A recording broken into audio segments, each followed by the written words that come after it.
Hey team, Sean Haverson here. We're going to talk about the central nervous system and we're going to explore the neurons and start at the microscopic level, then progressing through to gross brain anatomy and also including the spinal cord anatomy as well. Along the way, we'll probably talk about a few diseases that are relevant to the subjects we're discussing. In addition to the learning modules lesson objectives that you had, we're going to need some preparation for this as well. So this is going to be building upon some of the things you've already learned in my other classes on electrolytes, cell membrane permeability, how things move in and out of cells, and then the major divisions of the brain.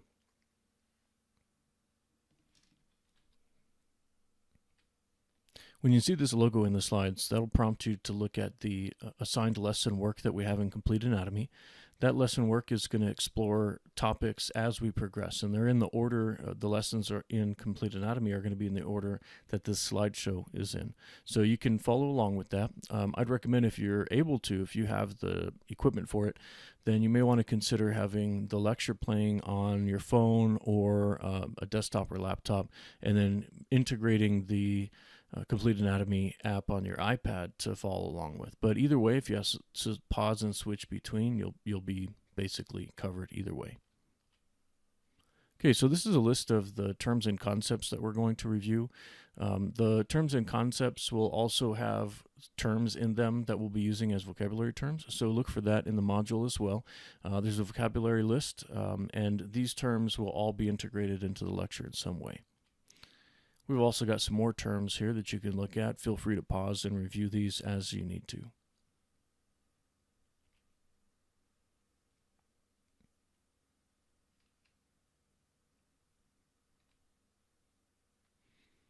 Okay, so let's get started with the functions of the nervous system. So we're going to dive into the structure of individual neurons here in a moment.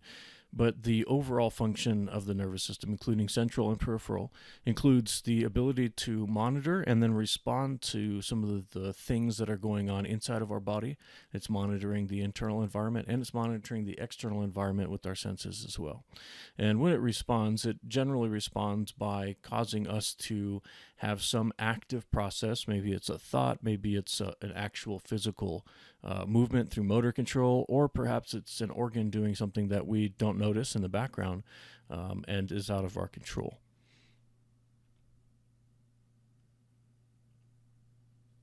This is the major organization of the nervous system. So what we're talking about today is limited to the central nervous system, and the peripheral nervous system will be another lecture. And we have to split these two things apart because the lectures would be really long and take up a lot of your time if we left it all for one module.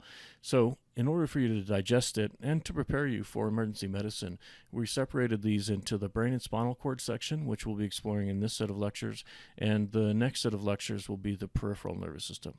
Now, the peripheral nervous system is going to include the autonomic, and that will have the sympathetic and parasympathetic nervous systems in it, and that's essentially where the meat and potatoes of what we do is located. A lot of the medications that we'll use in emergency medicine are going to activate or manipulate in some way the parasympathetic or the sympathetic nervous system so that we can get the benefit of making it work basically in hyperdrive. And many diseases are based on these as well. You can explore the overall structure between the central nervous system and the peripheral nervous system in the 3D Complete Anatomy app. And why don't we just actually take a look at that real quick. Okay, this is the Complete Anatomy app, and so we can see here, this will probably be one of your largest, I think, list of topics that we'll be exploring. So on the left-hand side, we've got a number of the topics, and again, they're going to go in the order that I've selected them to play along with the slides. And in the slides, you notice that we've got basically the M3.1, so for Module 3.1, this is going to be the first screen is what they're really called. So you can manipulate the screens. You can't get full functionality in these screens because they're essentially guided for you, but you can always just go to the model section of the app and you can explore the structures on your own and manipulate things as well. So what we're seeing here in this picture is the central nervous system is going to be located incorporating the brain and the spinal cord. So in this picture, it's all in gray. And then the peripheral nervous system are all the nerves that are attached to the spinal cord and communicate with the rest of the body back and forth. Okay, so the nervous system is broken into two different major structures when we're looking at the microscopic level. So we have cells that are going to be doing the actual work, and that's conducting nerve impulses between groups of nerves to result in things like movement, thought, emotions, the whole spread. Then there's also support cells that we'll be integrating with as well, and the support cells have a very specific name. Those are called the glia. So let's take a look at some of these cells. Here we can see that we've got the brain cells outlined here, and on our key, the neurons are the only nerve-conducting actual cells in the nervous system. So neurons in green here are the nerve-conducting electrical impulse-generating cells. Everything else, the astrocytes, oligodendrocytes, and our capillary cells. Now the astrocytes have their name because they have a characteristic that makes them look like a star, so that's where the astro comes from, and they are anchoring between our actual cells, the cell body of the neurons, and blood vessels. That's going to hold these things in proximity so that they can get the electrolytes and the basic components of energy that they need so that the nerve cells can do their work. Now the oligodendrocytes, and that's always a fun word to say, oligodendrocyte. The oligodendrocytes are responsible for maintaining, building, and tearing down the myelin sheaths that are around some of the axons of some of the cells in the body. Now, if they're not working effectively, then we end up with actually some pretty severe diseases that we'll talk about later. So glial cells are going to be the cells that support the nervous cell, and then the neurons are the actual conducting cells. This is the basic cell structure of a neuron. Now, you can see that most of the stuff that we would expect to see in really any nerves or any cell at all are actually present here in the cell body. So some terms that we want to start getting familiar with. So the cell body's term is soma. So the soma is referring to just the cell body. And what we want to put into place is just kind of imagining the flow of electrical impulses. So these structures around through here that look like roots almost, these are going to be our dendrites. The dendrites are responsible for receiving signals. The axon, we can see generally there's this long axon. This is going to be the sending away from the cell body, sending the signal to another cell. Could be another neuron cell, it could be a muscle cell, whatever it is that it's integrating with. And so the general flow of electricity is going to come from the dendrites to the cell body and then along the axon until it gets to our receiving cell. And that receiving cell, if it's a neuron, is actually going to be connected to the axon by having more dendrites connect to the axon. So the axon will communicate with the dendrites and then send the electrical impulse downrange on that cell as well. Okay, so some of the structures inside the cell, the organelles that we would learn about cells in general, are still present. So we have the Golgi Apparatus here. The Golgi Apparatus is responsible for what in most cells? Take the guess. Think back to the cell section and your biology class as well. All right, so the cell is going to use the Golgi apparatus as its shipping and receiving center. And generally, it's going to take the components that were made by, say, our endoplasmic reticulum, smooth and rough, and it's going to take those components that were created through that process, package them into vesicles, and then they'll transport through the body. And of course, cells do a lot of work, especially nerve cells. And so we have mitochondria inside the cell to convert cellular components of energy into actual energy so we can do work.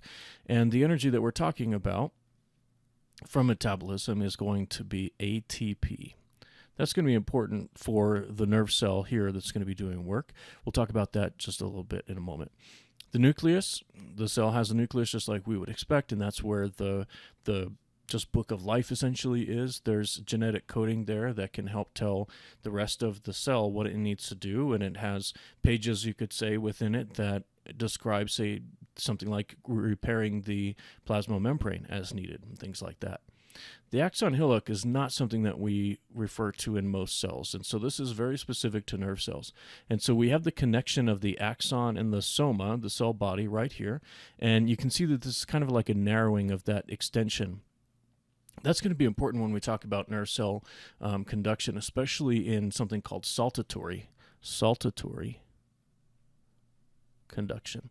Saltatory conduction has nothing to do with salt. Salt is used in the nerve cell, but it's used in all conduction, not just saltatory conduction. Saltatory conduction we'll explore in just a minute, but it basically outlines the conduction that happens in an axon that has additional protective cells on top of it that those oligodendrocytes we're going to be maintaining, and these are called myelin cells, and they have some specific terms depending on where in the body we see that cell, but it's basically some insulation. So saltatory conduction is a means of conducting when we have insulation on the axon. We'll talk more about that in a few minutes. Another picture of the neuron structure. So this is actually showing, better than me just drawing it, this is showing a picture that has our myelinated cell covering on it. And in this case, it's the Schwann cell. And the Schwann cells are actual cells that are by themselves basically independent, and they circle around the axon. So we can see the axon zoomed in here with the cell membrane in blue, and then the yellow tan color here is highlighting the myelin sheath that makes up the Schwann cell. The nodes of Ranvier are basically here, where our Schwann cells leave a little gap from one to the next, and that gap is important because that's actually where saltatory conduction will occur.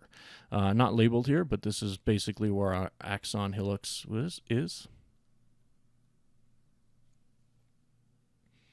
And this picture on the side is highlighting a cell body that does have associated Schwann cells.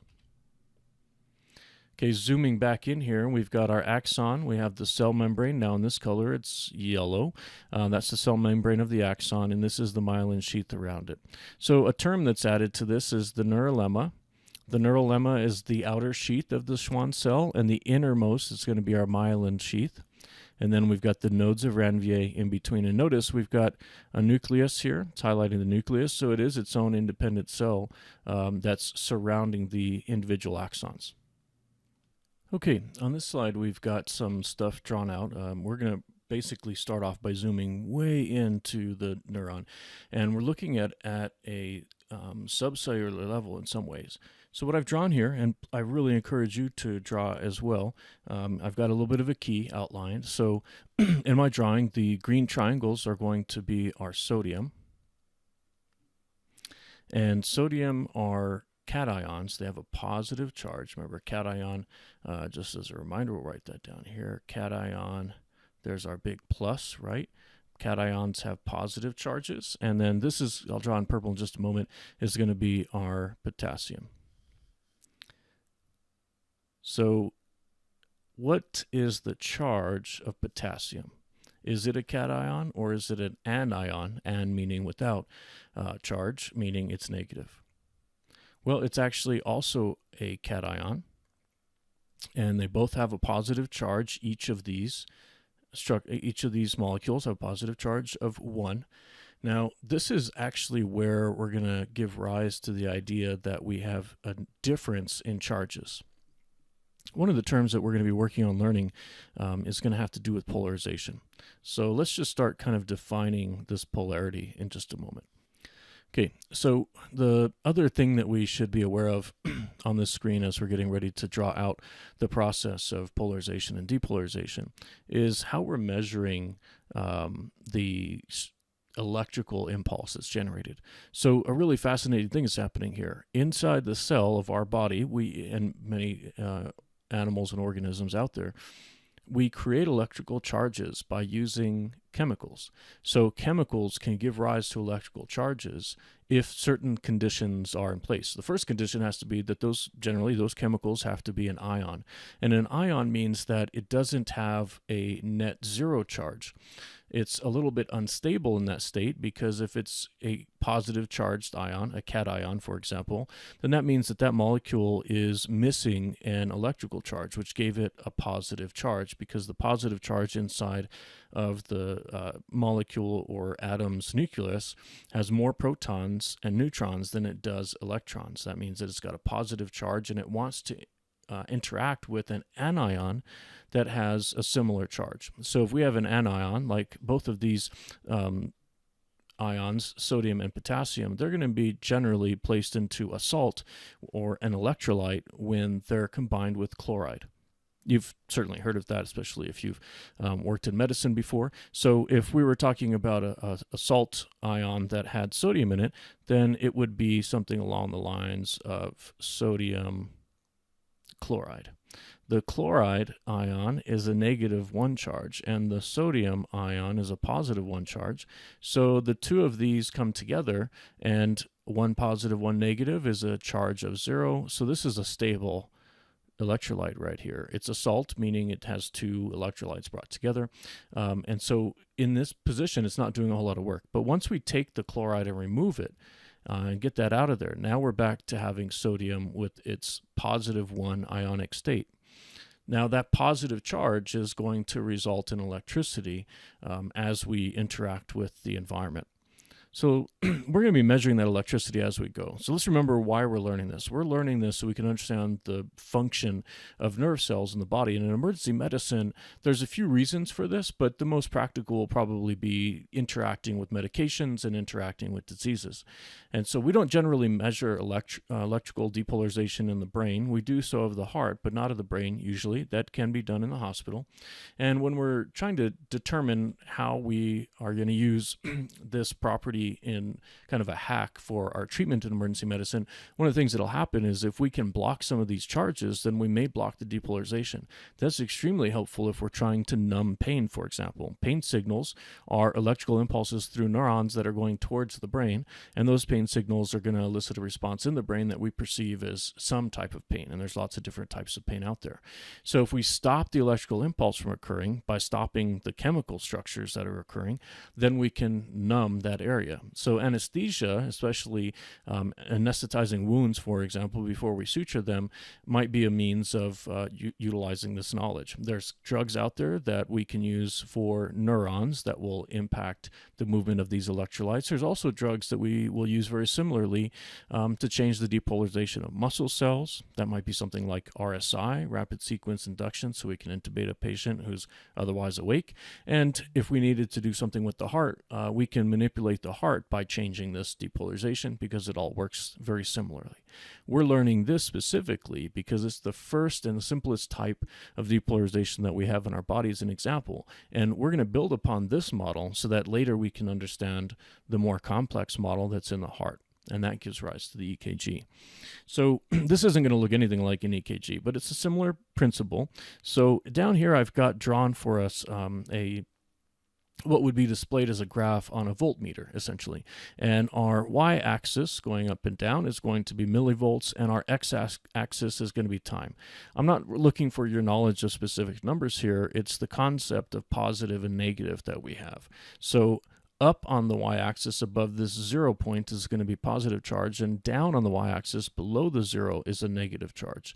And then time is generally measured in milliseconds, but we're just looking at it occurring over time. So we're going to need to show something occurring on this screen physically along the cell, and then we're going to pair that with what's happening down here on our graph representation. So let's get started. So the first part of all of this is understanding the idea of action potential. Action potential is the potential for a cell to do some type of work. So that means that it's primed and ready to do something, but it's not doing work just yet. And so we also need to contrast that with the idea that we have our body tries to get to a point of equilibrium. So if we have imbalances on one side of a membrane versus the other side of the membrane, and things can cross that membrane, then the body's natural state is basically to try and get things equalized or reach equilibrium on both sides of the membrane. This is the cell's plasma membrane right here. the cell's plasma membrane that we're looking at, we basically cut the axon in half. And so the soma is here, and we would be looking at electrical impulses going downrange from left to right towards the axon terminal where it communicates with the next cell. Follow me on that? If not, go back a few slides and you can see the actual cell, and you'll be able to see the thing that we're zooming into. Now, I basically cut it in half, and we're looking at a cross-section of the axon. So the environments that we're going to start with are going to be in the action potential. The action potential is the opposite of equilibrium, because what we're trying to do is build something that's imbalanced, and then when the body is going to try to balance things, that's when we get the movement of electricity and chemicals that will give us an action. And you'll see more of what I mean in just a moment, so bear with me. Okay, so in showing us an action potential is an imbalance. 0 is balanced. So with an action potential, we're measuring the inside, so this is the intracellular environment. With an action potential, we're starting off in action potentials below 0. So the inside of this cell is more negative than the outside of the cell. The outside of the cell relative to the inside is more positive. So this is intracellular space, and this is the interstitial space, or the third space between cells. That's what our cells are bathed in. So earlier on in the first lectures of the class, we learned something along the lines of major intracellular and extracellular cations. So let's define those as a reminder. Our major intracellular cation. So remember, a cation has a positive charge. Our major intracellular cation is different from our major extracellular, and I'll just write the extracellular down here. Major extracellular cation. Okay, so let's define those. Major intracellular cation is going to be, we should probably change our colors here so we can get proper representation. Our major intracellular cation is going to be potassium. Potassium likes to live on the inside of the cells, and if you're an intermediate, you already know this, given your knowledge of potassium solutions. So potassium's a pretty devastating and dangerous electrolyte if it's in the wrong area. Sodium isn't as dangerous in small concentrations as potassium is in small concentrations. They can certainly cause problems if they're both out of balance. But potassium is our major intracellular cation. So that means that on the inside of the cell, potassium is more abundant than the sodium that's on the inside of the cell. Likewise, our major extracellular cation is going to be sodium. So most cells that we're talking about in the body, specifically for neurons, but most cells in the body also follow this as well. So our skeletal muscle cells and the cell of the cardiac muscle will also have the same principles and properties. Okay, so to get this representation, let's first start with sodium. So we have a bunch of sodium floating around, and in our case, the sodium is going to be a triangle. On the outside of the cell, remember this is our action potential state. We're not doing anything yet, but we're not at equilibrium either. And that's happening on both like basically 360 degrees, although I've got top and bottom here, that's not accurate. In 360 degrees around the cell, we have outside of the cell in the extracellular or interstitial space, we have a bunch of sodium floating around. On the inside of the cell, we have a bunch of potassium. And truly, there's probably some sodium on the inside of the cell and some potassium on the outside of the cell to make this, realistic. But for our purposes, we're just going to kind of limit them to their major environment at each time. Okay, so what I've drawn here is essentially the action potential state of the inside and outside of the cell. But remember, down here, we're only measuring the inside of the cell. So this line below 0, this flat line before and after the graph we're going to build, is our action potential. Okay, action potential. So that means that we have more sodium on the outside of the cell than potassium on the inside of the cell. Okay, now one of the things we're going to have to highlight is how do we get positive and negative if both of the things we're talking about are positive, right? Potassium has a positive charge and sodium has a positive charge. Well, because we have more of one on the outside than the other, if we say have 3 on the outside and 3 sodium on the outside and 2 potassium on the inside, then that would give us a difference of a net charge of 1, right? So if I have 3 positively charged sodium on the outside, that means basically 3 positive charges, and 2 potassium on the inside, that's 2 positive charges. Then the outside of the cell is more positive and the inside of the cell is more negative. Does that make sense? Well, I'll just draw it so we can have it. So we've got 2 potassium on the inside of the cell, 3 sodium on the outside of the cell. So it's more positively charged out here than it is in here, although both are positive, okay?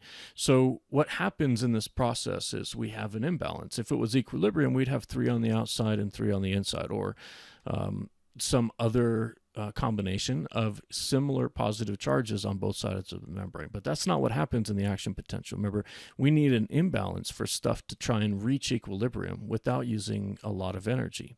So equilibrium is going to be sought by these cells by their natural state. So that's without a lot of expended energy. But to build the action potential, we're kind of working against it. So here's another analogy. Let's say that I've got a hill, right? I've got a hill, and on the other side of the hill, I have a body of water. But my house is way up here. How am I going to get water so that I can eat, drink, shower, use the bathroom way up here if there's no water, but all the water is down here? Well, if it's raining, for example, water is going to start to go down the hill by gravity, right? Water goes down the hill by gravity without any energy. It doesn't have to expend energy, it doesn't have to use gas, it doesn't have to use electricity. It just rolls down using gravity. But if I needed to get water now back up the opposite direction of the natural flow, what am I going to have to use? Now, firefighters in the audience should be able to answer this pretty easily. It's a pump. And pumps expend energy. Maybe it's an electric pump. You plug into the wall, you use electricity. It's a gasoline pump, kerosene pump, or it's a pump like in our body where it uses cellular energy to do things. Well, that's exactly what we're looking towards. These triangle structures are going to be our sodium-potassium pumps. So a pump means that it's working against the natural process, okay?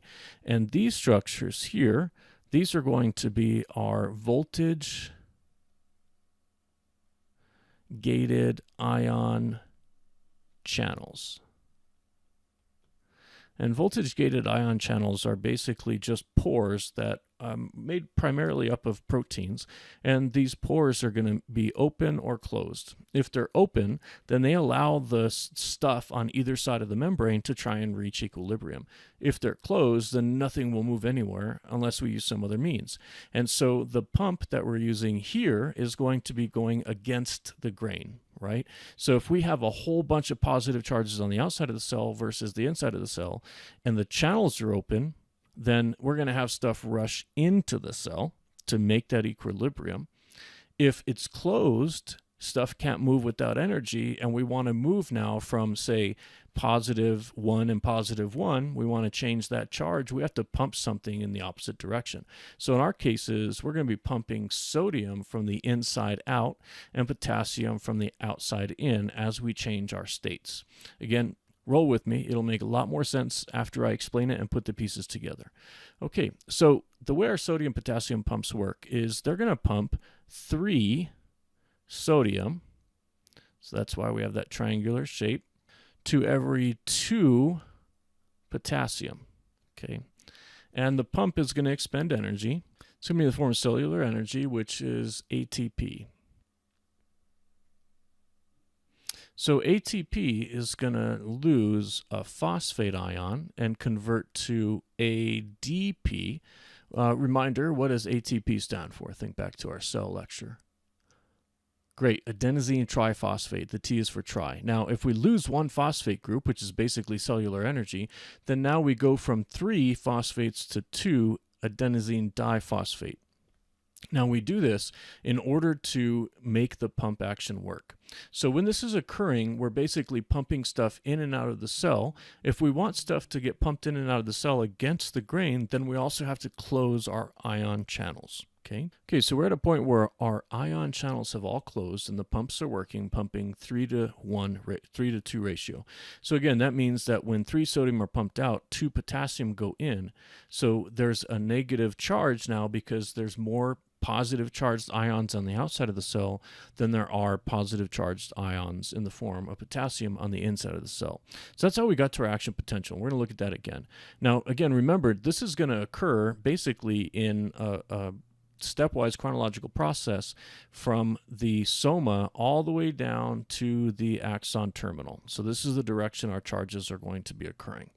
Okay, so right now we have a change in polarity, and polarity basically is talking about something that has polar opposites. If you're thinking about magnets, and electricity is very similar, if you're thinking about magnets, then the polar opposite is going to be that thing that repels and flips magnets around.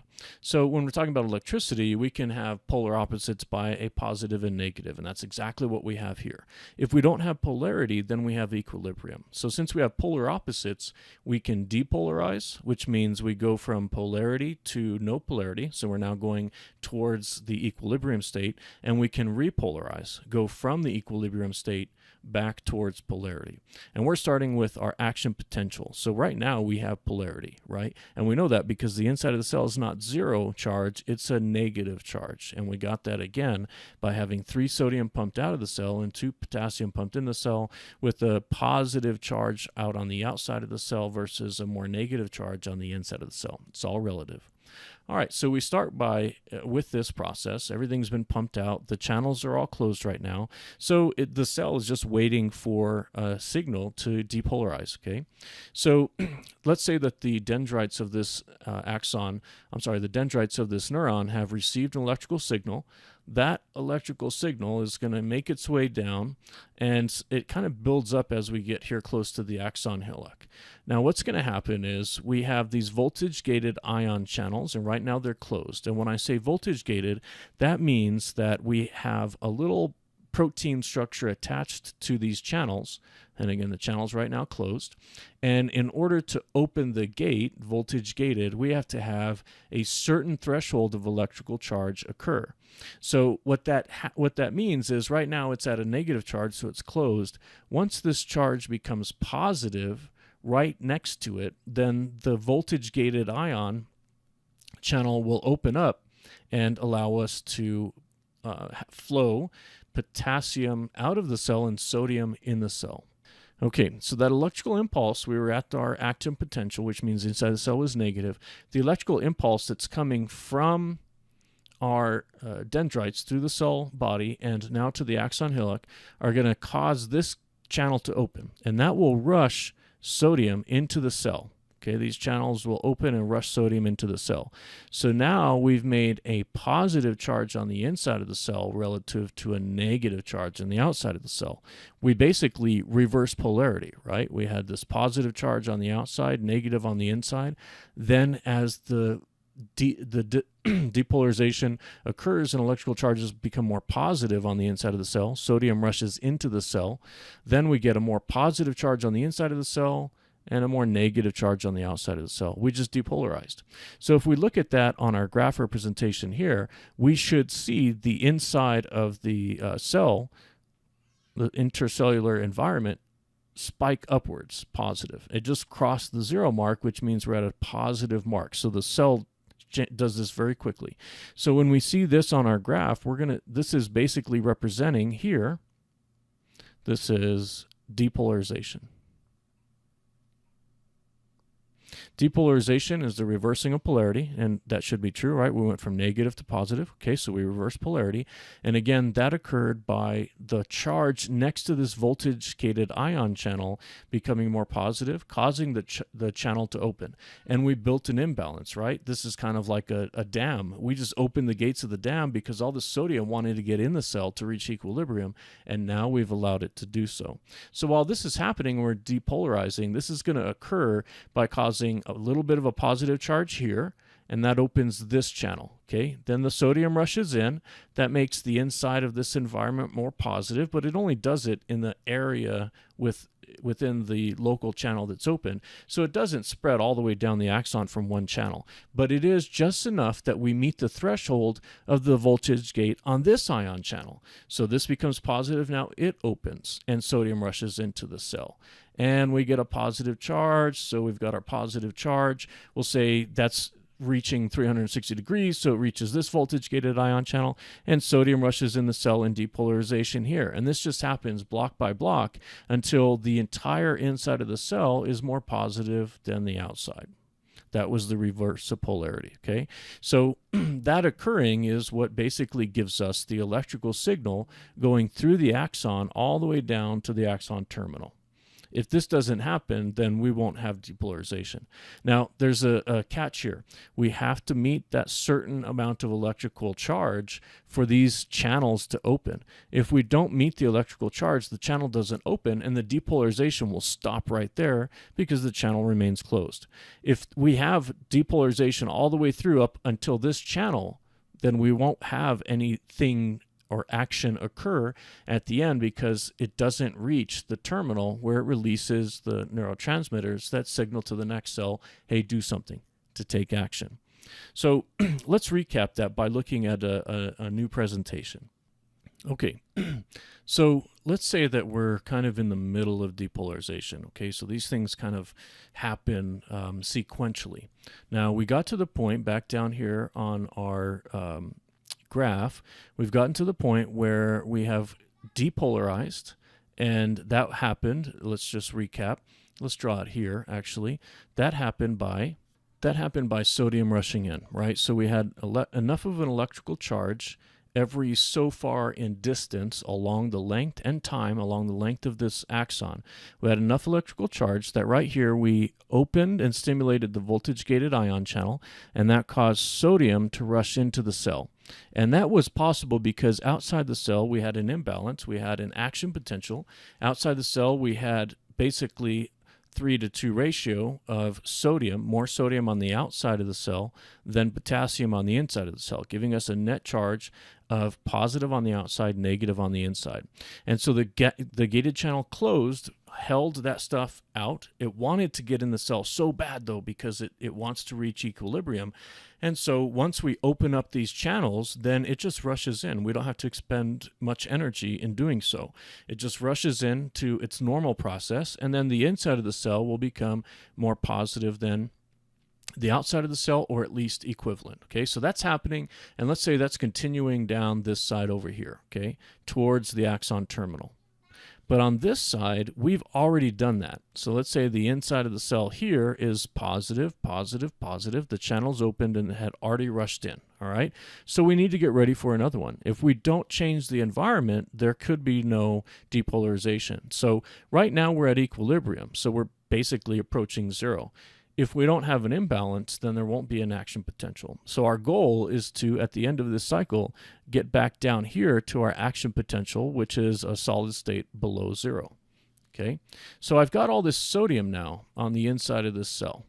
Okay, that just happened. We literally just went up on this spike, and you see it doesn't take much time at all. Oh, we left out a letter here. We just depolarized, right? Depolarization. So we've got all this sodium on the inside of the cell. What happens now is we have a few different channels. We have channels that are sodium channels, and we have channels that are potassium channels. So as we do this, some of the sodium is going to remain in the cell momentarily.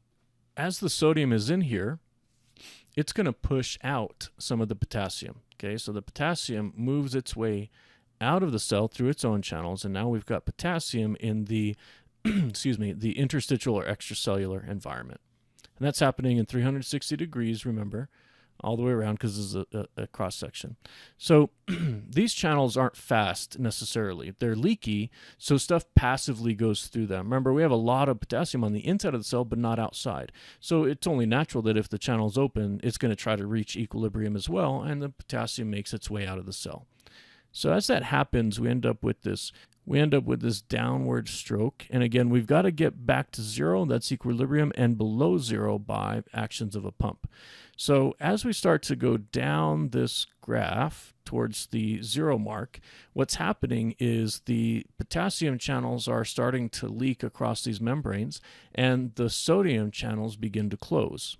And the sodium channels closing now means that sodium's actually trapped inside the cell, and it's not going to get out unless we pump it out.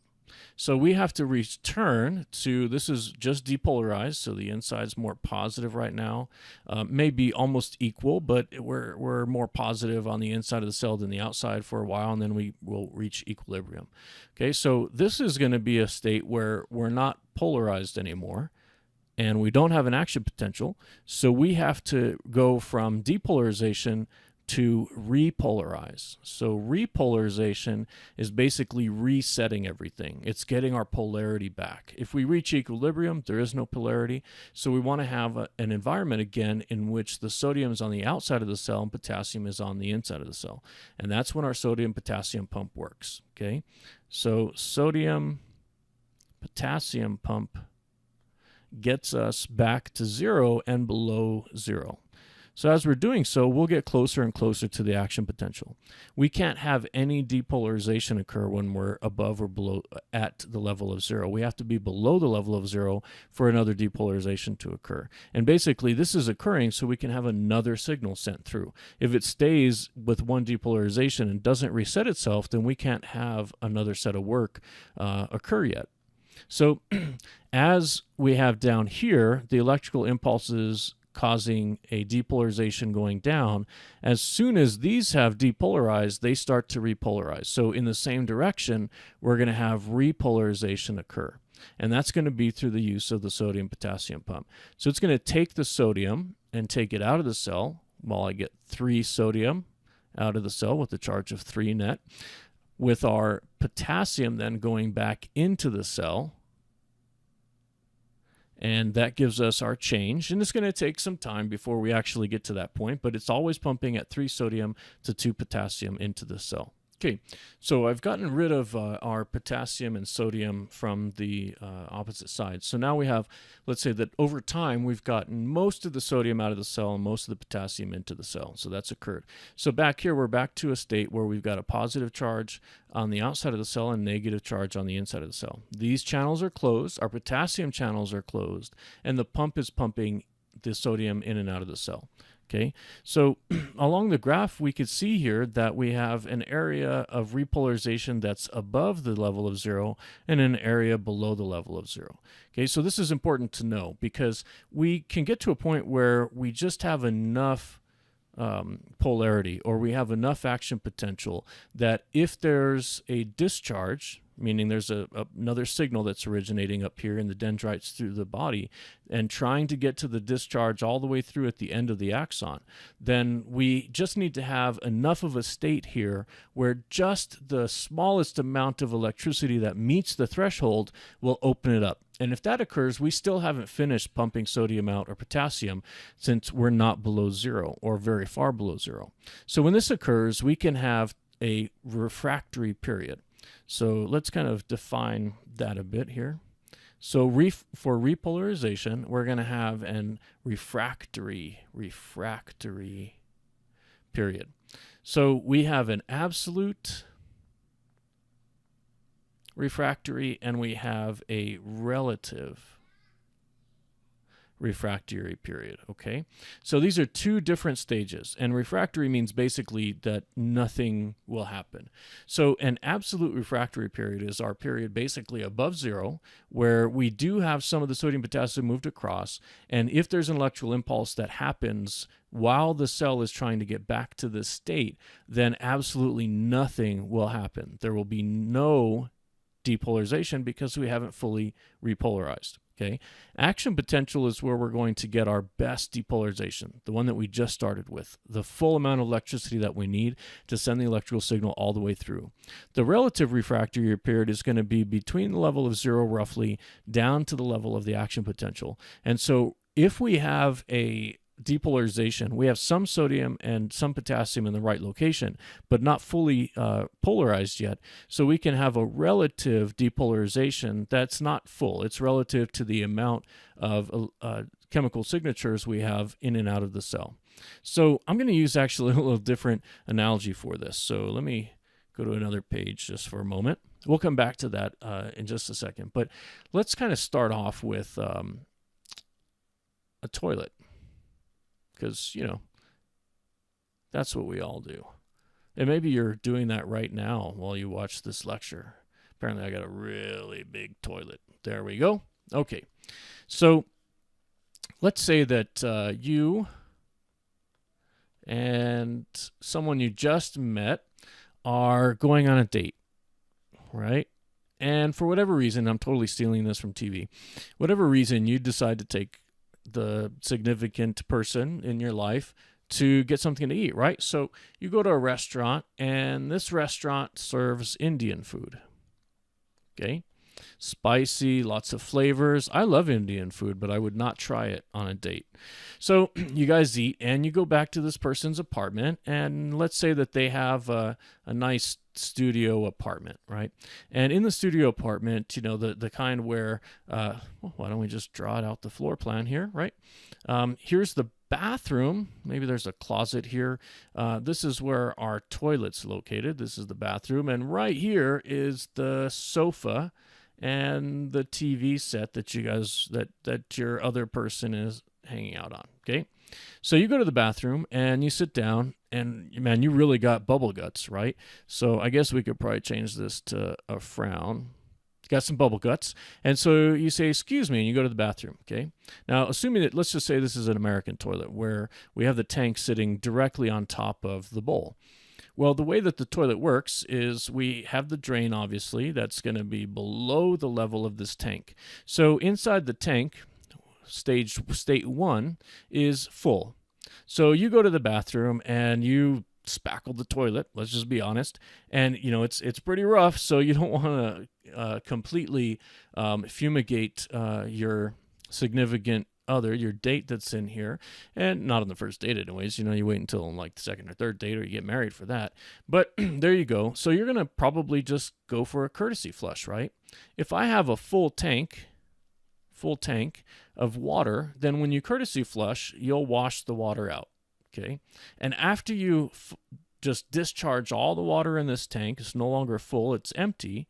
If it's at the very bottom, it just started, you just flushed, and you're trying to get rid of it by flushing again, and hasn't had time to fill, will it flush? What kind of flush will you get? You'll get no flush, right? So if it's empty, no flush. And we can think of this as a state of polarity, right? Equilibrium would be an equal amount of water in here, equal amount of water in here. We're not generally seeking for that. So right after you flush, you take the full amount of water and you send it down. So we went from basically a state of polarization, and we depolarize. We let the water rush out, and then it's empty here, and now we got to start filling again. Well, let's say that now you've let it go by some time, and we have half the tank full. Okay, so we get 1/2 tank. 1/2 is 0.5. That's awkward. Thank you, Siri. So you have half a tank. If you have half a tank in the toilet and you flush, what will you get? You'll get half a flush, right? It's not the greatest flush. It's not a full flush, but something's moving, right? So these are basically like the evaluation we just had with the neuron. So we had our action potential where we're below the level of 0, polarity. We depolarize, more of a straight line. We depolarize, and then we repolarize, right? We get back to that polarity. We have our absolute refractory period in which nothing will happen. That's the empty tank here.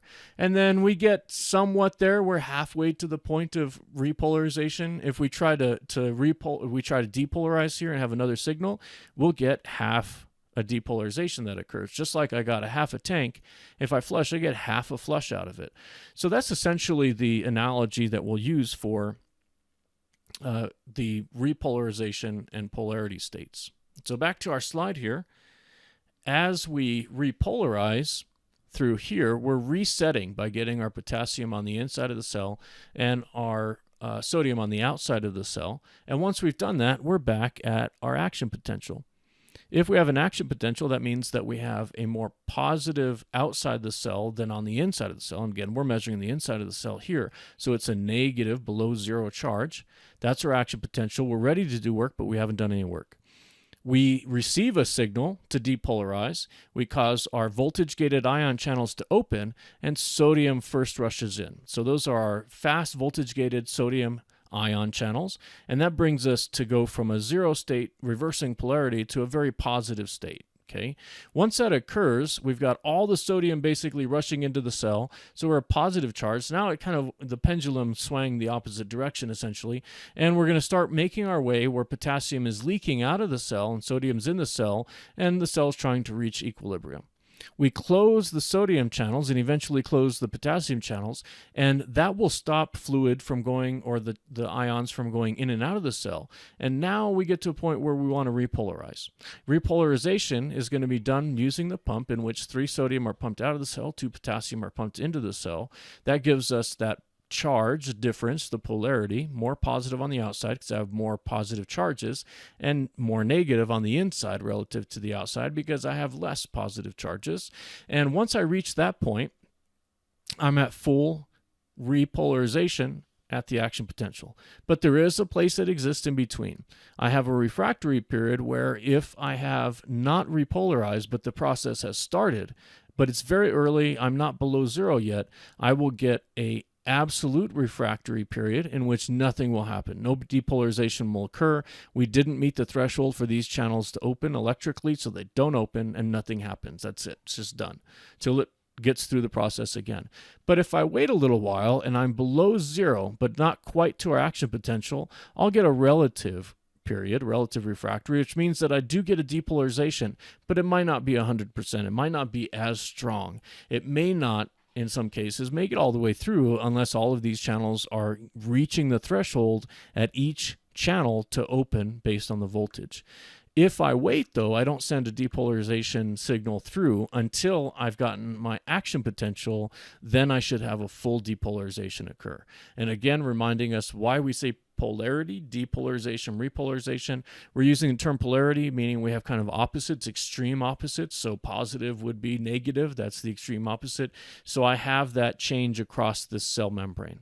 And the cell membrane, without the channels and without the pumps, wouldn't allow anything to go in and out because the charged ions don't really play well with my phospholipid bilayer. Remember, that's occurring here as well. So the channel and the pump are my only means of going through the process. And remember, a pump is working against the natural grain. If I was using water up a hill, I'm going to have to use electricity, I'm going to have to use gas, I'm going to have to use some energy or fuel to make it work. Here, same thing happens. I have to have some energy or fuel for this to work. It's taking ATP and removing a phosphate ion through the process of each cycle of the pump to make ADP by losing a phosphate ion to the cell, to the pump. Now, one other thing I didn't mention is now I've got 3 binding sites here for sodium, 2 binding sites for potassium. This cell can only change its shape and spit the potassium into the cell and spit the sodium out of the cell if all of these things are fully bound. It won't change if I only have 2 sodium.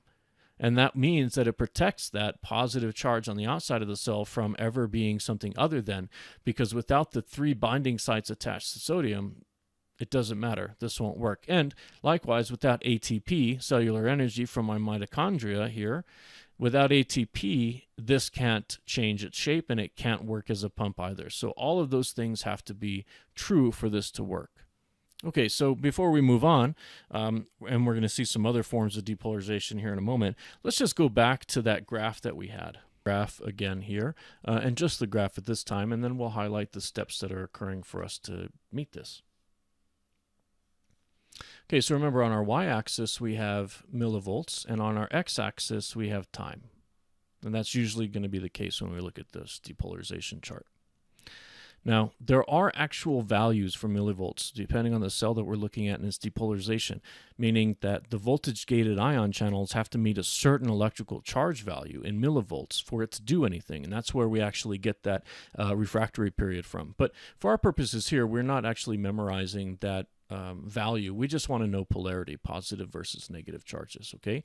So the phase we start off with in the beginning is phase 0, and that's going to be our action potential, as we recall. So that's our baseline. So there we go. We're going to draw it on both sides here.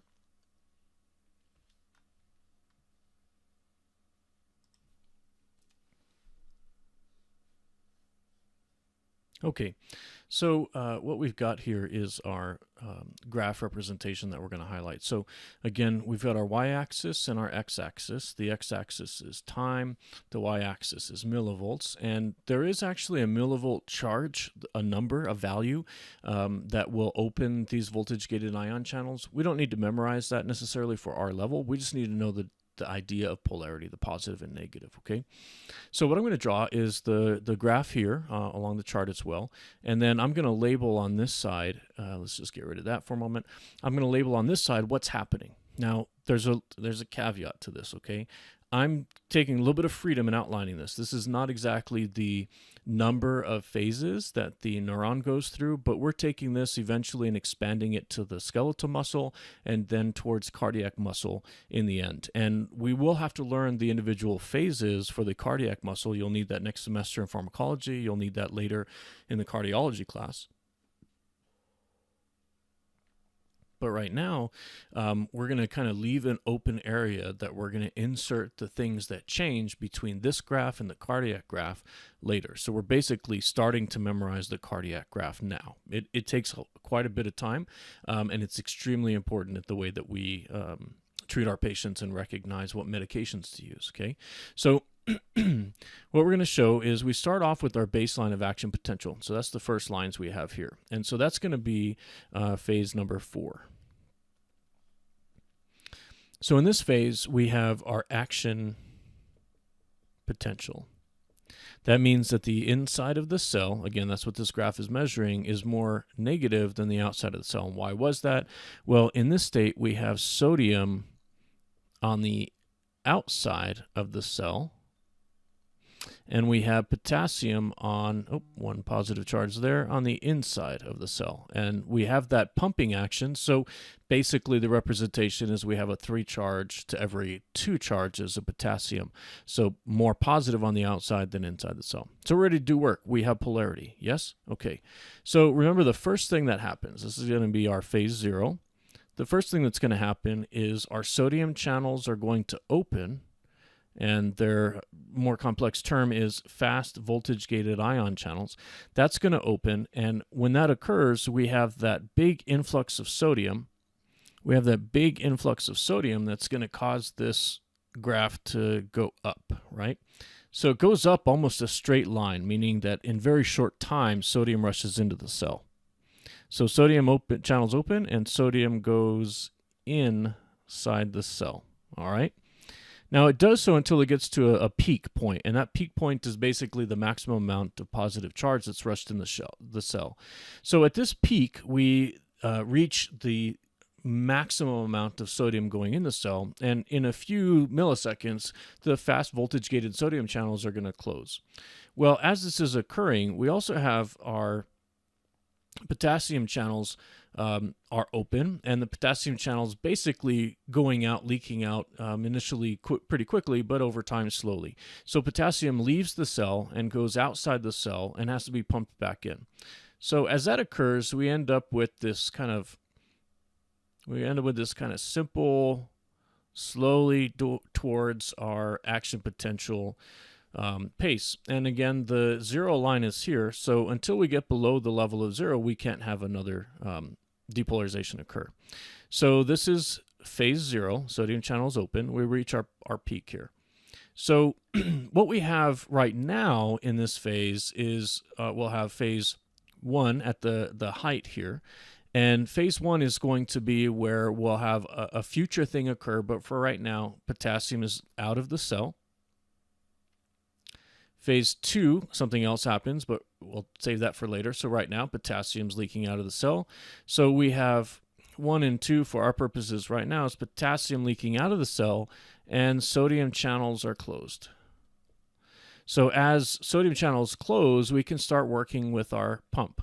So the sodium-potassium pump is going to start working somewhere within this region here. And in phase 3, we basically have slowing of the sodium channels going out, and our sodium-potassium pump is working to bring us back to polarity. Okay, so this occurs and we get to our relative refractory and absolute refractory periods here. So this isn't for action potential. This is going to be our refractory period. And remember, the refractory period is going to depend on what charge we have in the cell at that time. So if another electrical impulse comes in this area above, then we won't have a depolarization. If we have it here but not quite here, then we have a relative, maybe the half flush analogy, a relative depolarization that occurs. So the order of things is we start off with our action potential. We have more sodium on the outside of the cell than potassium on the inside of the cell, so it's a net charge of positive outside, negative inside. Then we have fast voltage-gated sodium channels open. That causes massive depolarization. The sodium rushes in because we built so much of it on the outside of the cell. And then our potassium channels are opening, and potassium kind of leaks in. Sodium channels eventually close, and we get to a phase where we're now going below zero by using a pump. We're going against the grain, so the sodium-potassium pump starts to work. This is where our active form of cellular transport is working, and it's going to use ATP to do so, and then we get back to our action potential and we're ready for it to happen again. Now, we saw that happening along that line of starting somewhere in this area, going through the dendrite, axon helix amplifies that charge, and then we continue down for our electrical depolarization, and then we'll have neurotransmitters released if the electrical impulse made its way back to the axon terminal.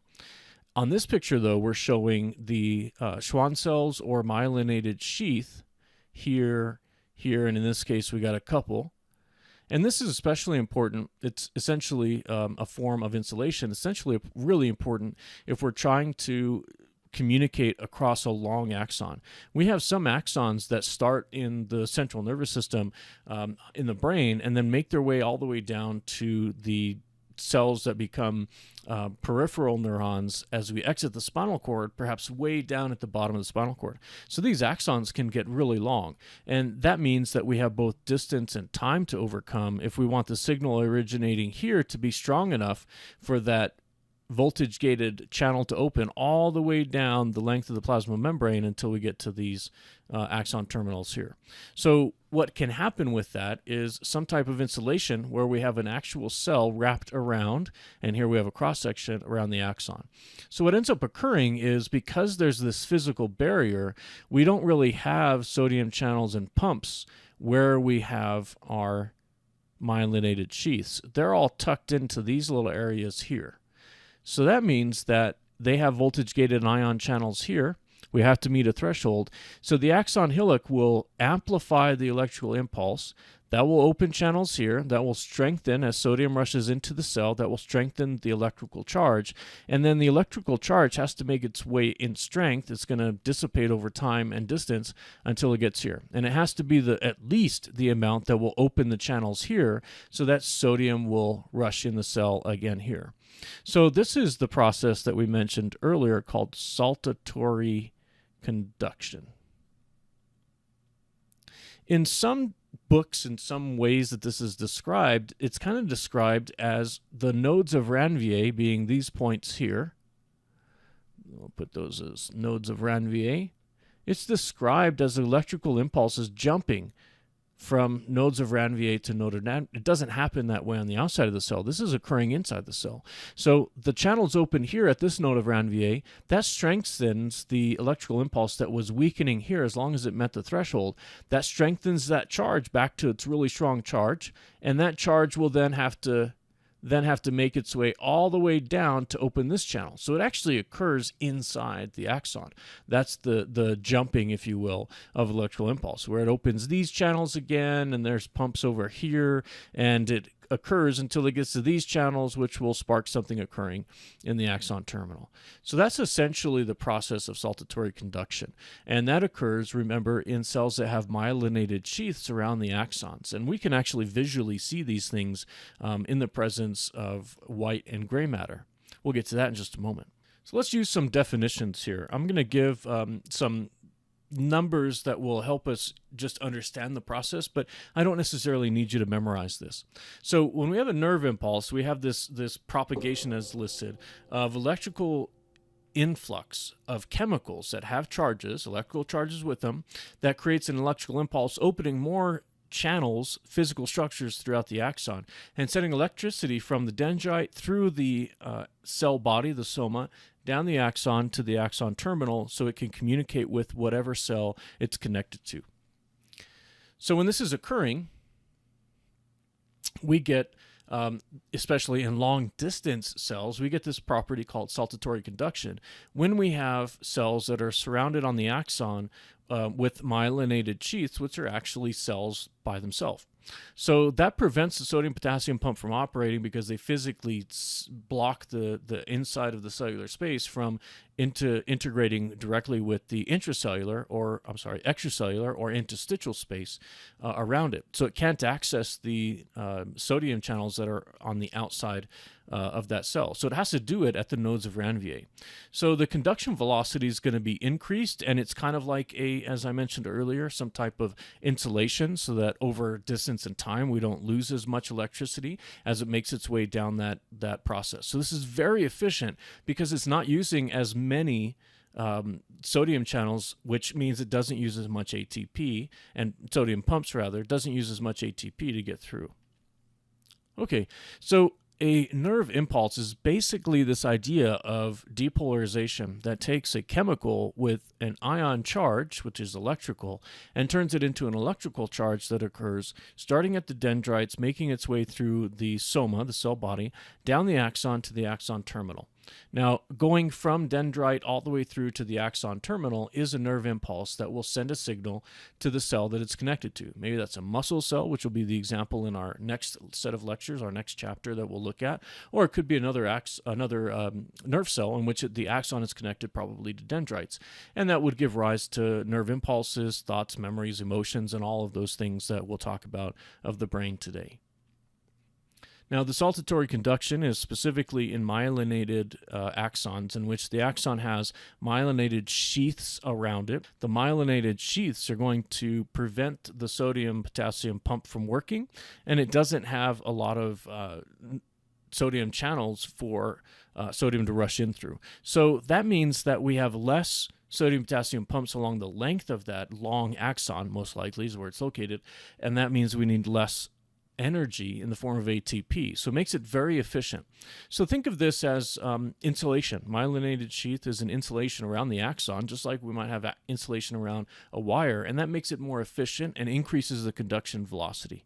When we're looking at the velocity or the speed at which the nerve impulse electrical signal is occurring, in myelinated sheaths that have an axon with myelination or using saltatory conduction, we can increase from an unmyelinated velocity of 0.2 to 2 milliseconds to a speed of 12 to 120 milliseconds. So the rate of depolarization is extremely fast in these axons and gives rise to us communicating quickly with our hand to pull away from something that we're worried about hurting us. We can do that really quickly from a nerve impulse from our brain and spinal cord.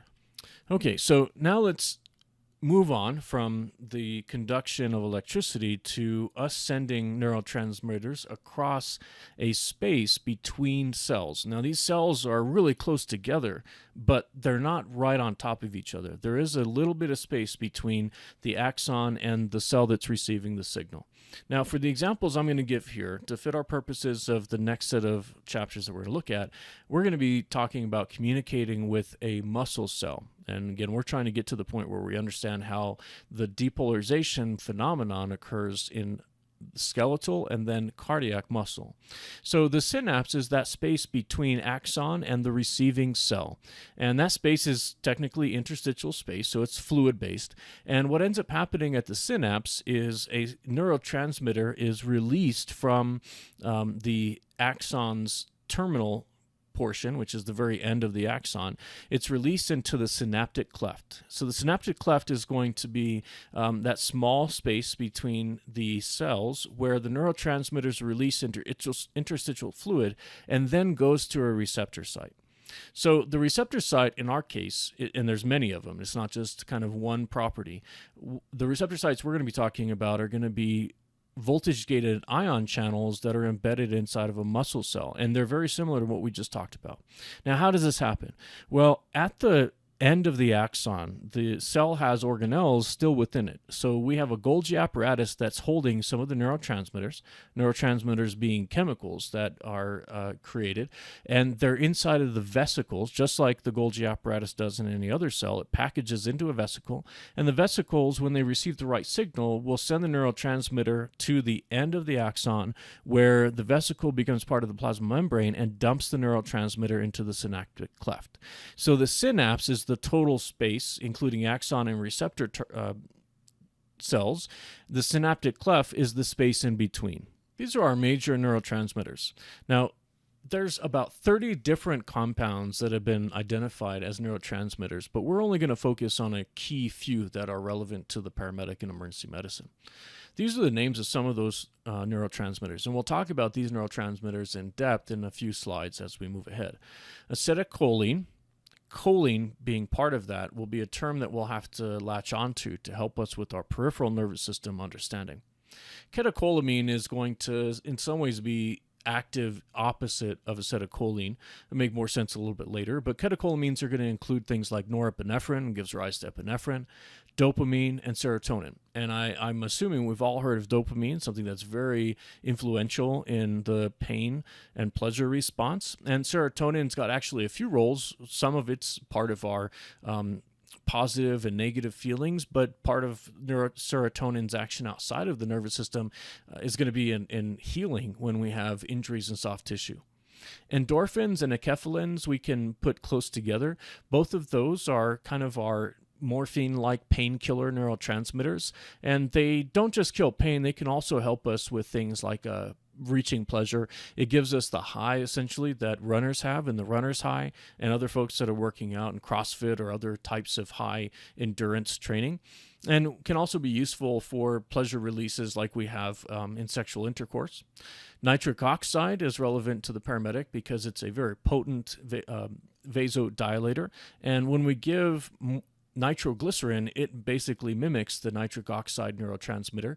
Nitric oxide is also the neurotransmitter that sexual performance enhancing drugs like Viagra are hacking so that they can get the effect of an erection. Let's talk more about these neurotransmitters individually. Acetylcholine is going to be our most abundant neurotransmitter in the body, and we'll learn more about that, why that is, when we get to the peripheral nervous system lecture, the next lecture after this set of lessons. It's involved in the autonomic nervous system, and interestingly enough, you may have some knowledge of it because acetylcholine's classification of mimicking drugs are called cholinergics, and we get that from the last half of acetylcholine. Cholinergics we generally tie to our parasympathetic nervous system, in which our feed and breed are the opposite of our sympathetic fight or flight. But it may interest you to know that acetylcholine is actually present in both sympathetic and parasympathetic neurotransmission and peripheral nerves. Nitric oxide, as mentioned, is a profound vasodilator. When someone's taking the sexual performance enhancing drugs, they're essentially releasing nitric oxide. This is also something that might be present in folks that don't have sexual performance enhancing need for the drugs. Things that folks take to work out to get that really strong pump through vasodilation are also activating nitric oxide. Our endorphins and enkephalins are basically giving rise to our opioid receptor sites, or our internal morphine receptor sites. They can give us that anti-pain or analgesic effect. They can also give rise to antidepressant.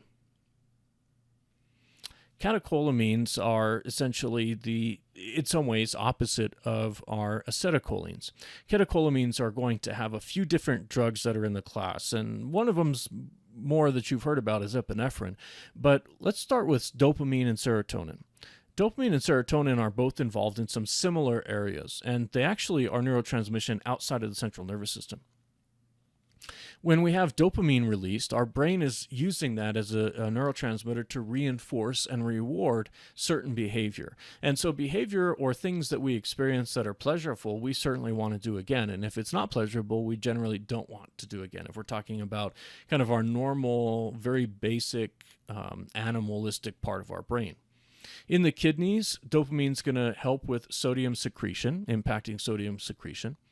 And in the vessels, dopamine is going to inhibit norepi's transmission to epinephrine.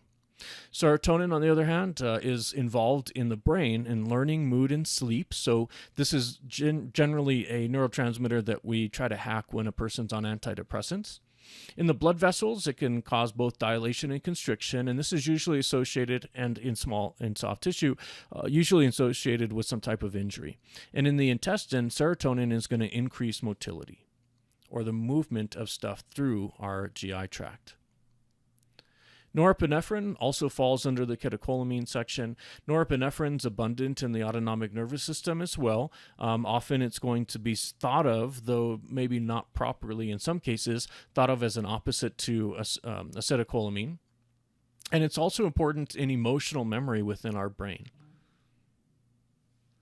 So the individual fibers within a nerve are going to be surrounded by connective tissue, one of our types of tissue that we learned early on, and that's called endoneurium.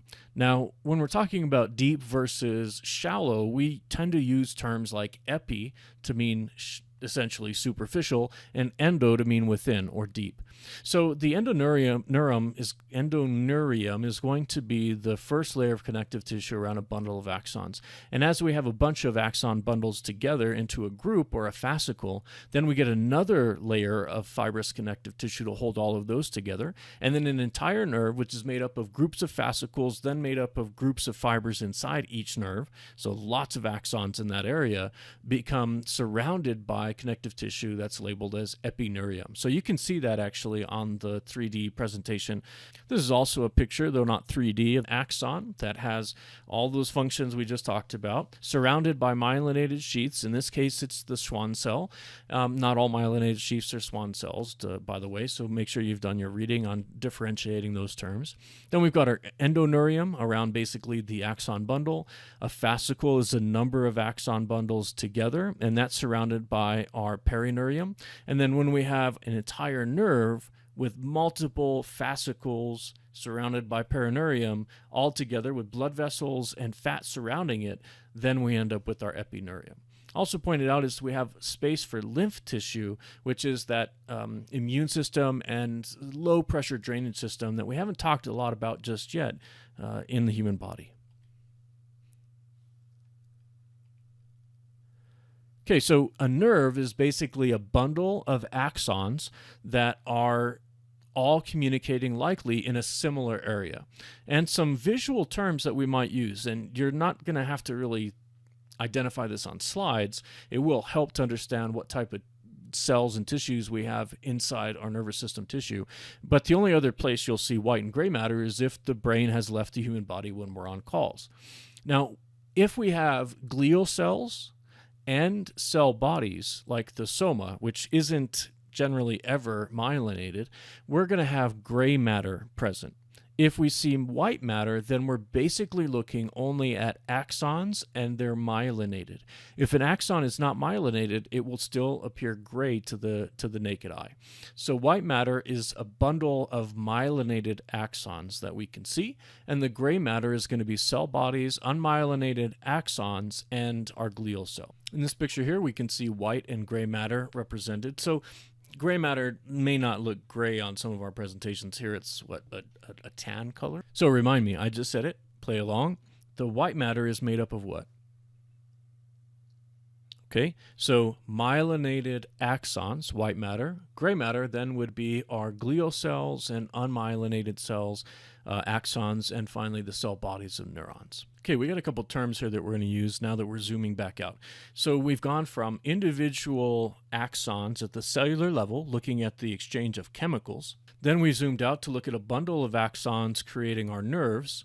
Now we're going to talk about nerves and move on to greater tissue. Okay, so when we're talking about nerve tracts and impulses are going to follow two directions usually, and our cells don't really move in two directions, meaning when we have a neuron, we don't actually have electrical impulses work backwards from the axon terminal, depolarizing back towards the cell body and out the dendrites. That's just not how they work. They're one-way pathways. So it's always going to move from dendrite cell body down the axon. That means that we have to have nerve bundles that go one direction, and that direction might be from the brain to the body. And then we have also one direction neurons going the opposite direction. So that means that the dendrites are away from the brain and they're moving back towards the brain from the body. So we have some terms for this, and both of these terms you want to make sure that you've memorized as equivalents. The first set of terms are our sensory neurons. So sensory neurons are receiving a sensation. They're getting a nerve impulse by measuring an internal body environment or outside of the body environment. Some examples to that could be our very sensitive sense neurons inside our skin, where they're receiving things like, and we have different neural structures for all of these, they are sensing pain, they're sensing vibration, they're sensing temperature. All of those signals become a sense. And so that's how we measure our outside environment. And it depolarizes when maybe one of those things is activated, like we've got vibration on the skin. It will send a signal to our brain so that we know that we have vibration on our skin. Just looking at our skin doesn't tell us that we have those types of things occurring. So that's a sensory neuron. Sensory goes from the outside of the brain, somewhere in the body, towards the brain. Okay, so we're going, I know it's not great English, but bear with me, it may help you memorize. Sensories go at the brain, right? They go at the brain. They go from outside the brain and move towards the brain at the brain. So since that's an A, they are afferent pathways. Afferent pathways go at the brain, which makes them sensory. Know both of those terms. The opposite, since we have opposite directions, the opposite is going to be going from the brain to the body. And that probably means that the brain is telling our body to do something. And we use the term motor because it's integrating with other neurons, very likely muscle involved. But motor neurons will also communicate with organs that aren't motor neurons, or muscle neurons rather. So that might be communicating with the liver to do something, or communicating with our skin and blood vessels. All those things are receiving signals from the brain, but it moved from inside the brain and spinal column to that organ to do the work. That's a motor neuron, and it's moving away from the brain. Now, at the brain is afferent. Efferent is moving away from the brain, and it has an effect on an organ. Motor neurons have effects on other organs, and so motor neurons are efferent pathways. There's also one other type of neuron, but it's not actually a direction that we're talking about here. We have interneurons in some of our body's structures that allow for us to basically link a sensory directly to a motor neuron. So we receive a signal from the sensory neuron to the spinal cord, and then immediately, instead of going up to the brain and waiting for another signal to come out, it just connects and sends a motor response out. This is part of our reflexes. Reflexes or reflex arcs are connections of neurons. So we have a few different, and certainly you're going to be asked questions about this. So let me tell you an example of a question perhaps. A question might come along in the sense of what is the simplest type of reflex arc and what is the most complex type of reflex arc? Well, we have basically two types, a 2-neuron arc and a 3-neuron arc. The 2-neuron is the simplest and the 3 is the most complex. 2-neuron arcs are a sensory neuron connected directly to a motor neuron, which will result in a very quick response. We don't have to wait for the brain to make a decision, it just does it. And that's a protective mechanism. The 3-neuron arc is going to have a sensory neuron going to the spinal cord, and then there's a small neuron that goes between the sensory and the motor neuron called an interneuron, creating a pathway connecting then to the motor neuron. So a reflex might be something like we put our hand over something really hot. As soon as we touch it, that signal goes from where we received the signal, our hand receiving pain, and then it goes to the simple neuron tract, maybe a motor neuron, which then tells our body to retract our arm. So in that, we create this flexion reflex. So the flexion reflex is going to actually utilize our 3-neuron pathway and receive a sensory neuron as pictured here. And then you've got this interneuron, which is the not sure that you can see me on this movement, but it's the purple neuron in the center of the spinal cord that's connected to the next soma inside the spinal cord that then goes to our effector muscle. Remember, sensory pathways are affector. They're going at the spinal cord or brain, and our motor neurons are effector. They have an effect and cause a organ to do something. The patellar reflex is also going to utilize a interneuron. And it may surprise you, but paramedics do need to know how to check our reflexes. Where would that come out? I know it seems that it's probably not something we do very often, and that might be true, but we do have to do assessments of reflexes when we're giving patients something that numbs the reflexes, so we can make sure that we don't completely deaden their reflex and hence their muscle response. That's specifically for administration of magnesium. More on that a little bit later when we talk about how muscles work, but that's where it's actually working. But magnesium can deaden our reflexes and cause our muscles not to work if we give too much of it. And many muscles, not just our skeletal muscles, may be impacted, so it could be a life threat. So when giving magnesium, we have to check reflexes. And patellar reflex is generally one of the most frequently assessed reflexes, in which it receives from our reflex hammer, or we'll show you other tools without a reflex hammer. It receives a stimulus of tapping on the patellar ligament, which sends a sensory signal or an afferent signal towards the spinal cord. Instead of going to the brain, the interneuron connects the spinal cord and our sensory and our motor neuron, our effector neuron, to cause the quadriceps to contract, which then brings our leg in motion. Just revisiting our glial cells. Remember, we have 3 types of glial cells, and there's 2 major types of cells in the nervous system, glial and neurons. Neurons are in their own class. They send nerve conductions, and all the other cells are going to be glia or neuroglia. Either term is appropriate. So we have our astrocytes, and those are, as we recall, holding our blood vessels close within proximity to the axons and our cell bodies, so that we can have the electrolytes that are in our capillaries make it very short distances to the interstitial environment around the neuron, so it can do its thing of polarization, repolarization, and depolarization. The microglia are our system's immune response directly inside the central nervous system, which means we don't have to wait for cells to make their way out of the capillary and into brain tissue to start fighting infections.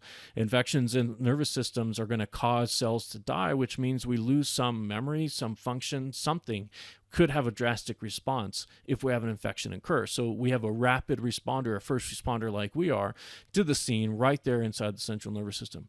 And finally, the oligodendrocytes are going to work on maintaining, building, tearing down our myelin sheaths, or our insulating cells around the axons.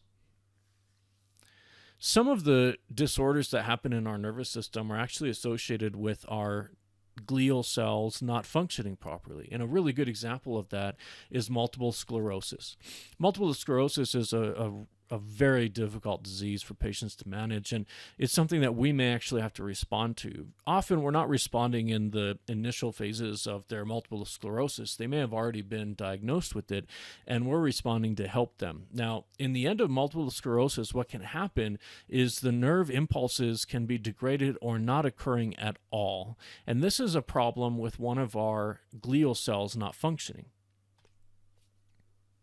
Here we can see that we've got our normal myelin with an oligodendrocyte maintaining the myelin sheaths, myelin being insulation. So we have normal function, so electricity is going through and we're getting a neurotransmitter released at the axon so that our cell's doing whatever it is that that signal needs to do. When we have multiple sclerosis, the person's own cells are attacking their own cells. So the oligodendrocytes are basically malfunctioning, and they're breaking down myelinated axons, so it strips away that insulation. And remember, that insulation makes it so that there's not a need for the person's axons to have in that myelinated area when it's removed are depolarization structures, like our fast voltage gated ion channels and the sodium potassium pumps. So what happens is the electrical impulse stops there. It doesn't move forward. There's an impulse that's sent to this neuron, but it doesn't make its way to, say, the muscle cell. So what happens is we have impairments of depolarization, which then can lead on to where the patient, if it's a muscle cell, for example, which is very common, the patient's muscles aren't going to respond, and they'll become basically atrophied or stiffened over time because of that degradation. Now, if we have a disorder in which we strip away the ability to send a nerve impulse, then paralysis can result. And when we're talking about muscles, certainly their body is kind of riddled by this, and so they can have some muscles that are destroyed and others that are not. But the scary thing is when it starts to impact the patient's breathing. Given that we use muscle for breathing, both intercostal and our diaphragm, if we don't send the nerve signal to take a breath from, say, the phrenic nerve, for example, then we're not able to breathe and the person will now asphyxiate. So we can have some really difficult cases in emergencies with patients with multiple sclerosis. Another disorder of our nerve cells is going to be Parkinson's. And Parkinson's is a very troubling disease to have. There's famous people that have Parkinson's. Can you think of any? Well, Michael J. Fox, I think, has Parkinson's disease. And the problem with Parkinson's is this phenomenon called the blood-brain barrier. You probably learned about that at the basic level already, but let's expand on it anyways. The blood-brain barrier is a permeability sense in which the blood vessels are not letting everything go into the brain. Only certain things will make their way into the brain, and those include things like alcohol, anesthetics, and then the very basic things we need for cells to do work, our electrolytes and the components of energy, as well as waste leaving the brain. What doesn't cross the blood-brain barrier, though, is dopamine. Dopamine is required for a lot of functions in our body, as you remember. And so if a patient is short on dopamine in their brain, and they're not getting the dopamine that's floating around in the body because it doesn't cross the blood-brain barrier, then we can't just give them dopamine. We don't inject dopamine directly into, say, their spinal cord or into their brain to give it. So the treatment for this is to get the patient dopamine in a version of a drug called L-Dopa. L-Dopa is a structured dopamine-like molecule that will cross the blood-brain barrier and then becomes activated as a dopamine-like drug inside the body. Patients with Parkinson's, we think of it a lot of times as older patients, but it can happen in younger adults as well. They'll often be off-center, so they're at a high risk for falling because they have that kind of, their head is slightly forward. It's not necessarily kyphosis, it's just an imbalance in their ability to stand upright.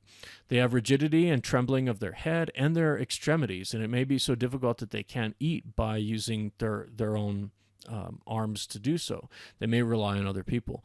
Also, when they walk, their motor neurons aren't functioning properly, so they'll have a shuffling gait with very short steps. So it's difficult and likely to cause injury, or they're not taking good care of themselves if they're left alone. So these patients may be patients we see with Parkinson's and then some other disorder, or maybe even trauma associated with it. But it's a good example of the neurotransmitter being necessary and not crossing the blood-brain barrier.